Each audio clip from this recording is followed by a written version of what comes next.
गरीब किसान की कहानी। एक गांव में गरीब किसान रहता था। वह अपने पत्नी और अपने बेटी के साथ एक झोपड़ी में रहता था। वे लोग बहुत ही गरीब थे।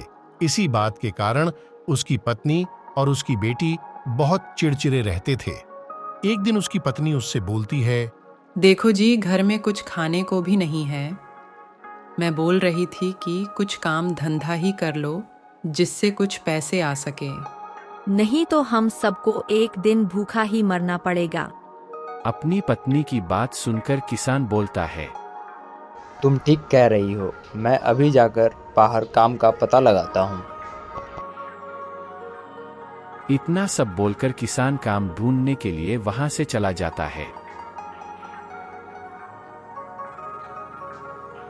वह एक अपने ही पास के गांव में जा रहा था तो उसे रास्ते में एक दोस्त से मुलाकात होती है।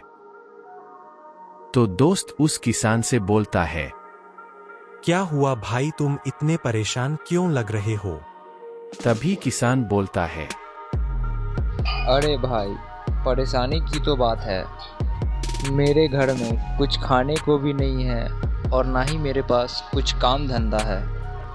अरे तुम एक काम करो, तुम सेठ भल्लाल के पास जाओ और उसे अपनी कहानी बता देना। सच में मेरी वह मदद करेंगे तो ठीक है भाई, मैं उनके पास चला जाता हूँ। अपने दोस्त की बात सुनकर किसान सेठ की घर की तरफ चल देता है। वह सेठ और उसका बेटा अपने घर में होते हैं। तभी वहां किसान आता है। राम राम सेठ जी, मैं एक गरीब किसान हूँ। मुझे मेरे दोस्त ने आपके पास भेजा है।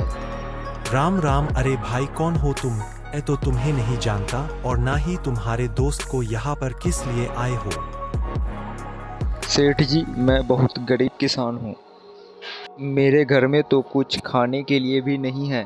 हमने यहाँ कोई धर्मशाला खोल रखा है जो चले आते हो मुंह उठाकर। चले जाओ यहाँ से और फिर वापस मत आना। रुको बेटा, यह यहाँ खुद नहीं आया है।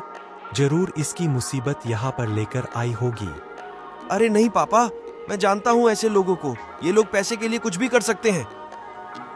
अच्छा भाई, तू यह बता कि यहाँ पर किस लिए आए हो? ऐसा क्या परेशानी है जो तुम मेरे पास आने के लिए मजबूर हो? सेठ जी, मुझे एक नौकरी दे दो जिससे मैं अपने परिवार का पेट पाल सकूं। पापा, आप इसकी बकवास बातें मत सुनो। ऐसे ऐसे लोग बहुत ही खतरनाक होते हैं, जो रहते कुछ और है, दिखते कुछ और है। देख भाई, मैं तेरे जैसे इंसानों को बहुत अच्छे तरीके से जानता हूँ। तुम लोग पैसे के लिए कुछ भी कर सकते हो। तुम्हें कोई नौकरी नहीं दे सकता। चलो जाओ यहाँ से। नहीं नहीं सेठ जी, मेरा यकीन कीजिए, मेरा परिवार 3 दिन से भूखा है। चलो जाओ यहाँ से। मैं तुम्हारे इन मासूम बातों में नहीं आने वाला हूँ। तुम्हारा परिवार भूखा है तो मैं क्या करूँ? यहाँ तुम्हें कोई नौकरी नहीं मिलने वाला है। उदास होकर किसान वहां से चला जाता है। मम्मी पापा अभी तक नहीं आए हैं, उन्हें इतना देर क्यों लग रहा है? अरे बेटी, तुम टेंशन मत लो, पापा काम ढूंढने गए हैं, वह जल्दी आएंगे, तुम घबराओ मत।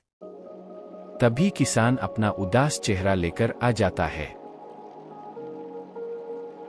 क्या हुआ जी, बहुत देर लगा दी आने में, कोई काम मिला या नहीं आपको? सावित्री, मैं काम ढूंढने के लिए एक सेठ के पास गया था, लेकिन उसने मुझे धक्के मारकर बाहर निकाल दिया। कोई बात नहीं जी, अभी हमारा बुरा वक्त चल रहा है, इसीलिए हमारा समय भी साथ नहीं दे रहा। ठीक है सावित्री, मैं बहुत थक चुका हूँ, इसीलिए मैं जाकर आराम करता हूँ। तभी किसान दुखी होकर अपने कमरे में चला जाता है। फिर एक दिन मूसलाधार बारिश हो रहा था जिसमें सेठ भीगता हुआ आ रहा था। अरे सेठ जी, आप बारिश में मत भीगो, नहीं तो आपकी तबीयत खराब हो जाएगी। आप मेरे घर चलो। ठीक है किसान भाई। फिर किसान उस सेठ को अपने घर लेकर आता है। अरे सावित्री, ये वही सेठ है जिनके यहाँ मैं नौकरी मांगने गया था। बेचारे बाहर बारिश में भीग रहे थे। राम राम सेठ जी, हमारे घर में आपका स्वागत है। आप ज्यादा भीग तो नहीं गए? सेठ शर्माते हुए कहा, नहीं बहन जी, मैं ठीक हूँ। अरे किसान भाई, तुम कल से मेरे यहाँ काम करने आ जाना, तुम बहुत ही अच्छे आदमी हो। मुझे माफ कर देना जो तुम्हारे साथ गलत तरीके से पेश आया।